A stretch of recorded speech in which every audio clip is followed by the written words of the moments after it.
Hello, let me introduce myself. My name is Erida Sinaga. Now I want to read this transcript for my exam. Speaker 1.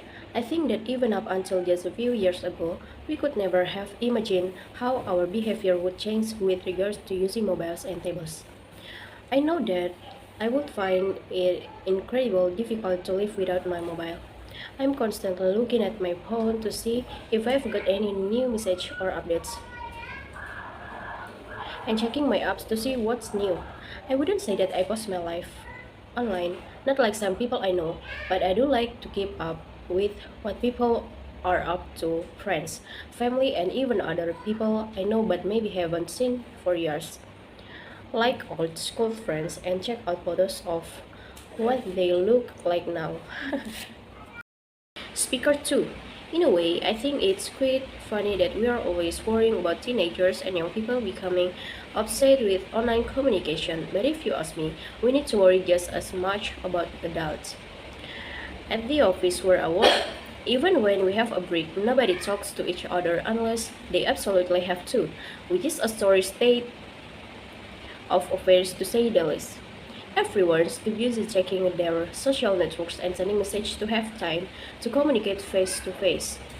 People spend their lunchtime glued to their screens or barely glance up from their phones. Even during meetings, people can't resist subtly checking their phone.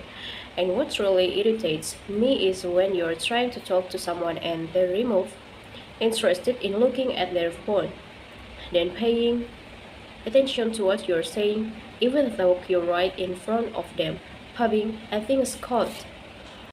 Speaker 3.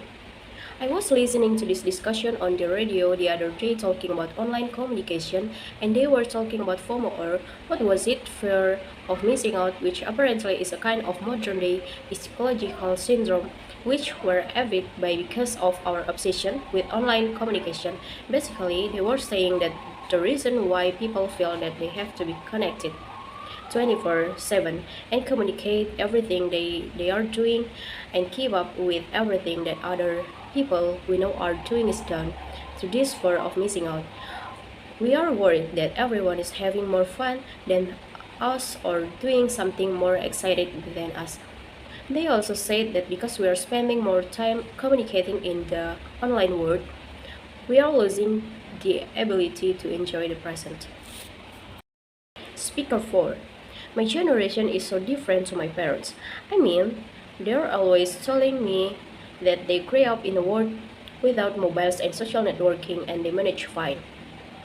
Hard to imagine how they arranged to meet their friends without a phone, but they say they did. Oh, I had so many arguments with them while I was growing up, until they let me have my first smartphone, but they didn't let me have Snapchat or Instagram or anything like that. It's not the end of the world, they'd say. They just didn't understand that that is the way people my age communicate with each other. Nobody actually talk on the phone anymore.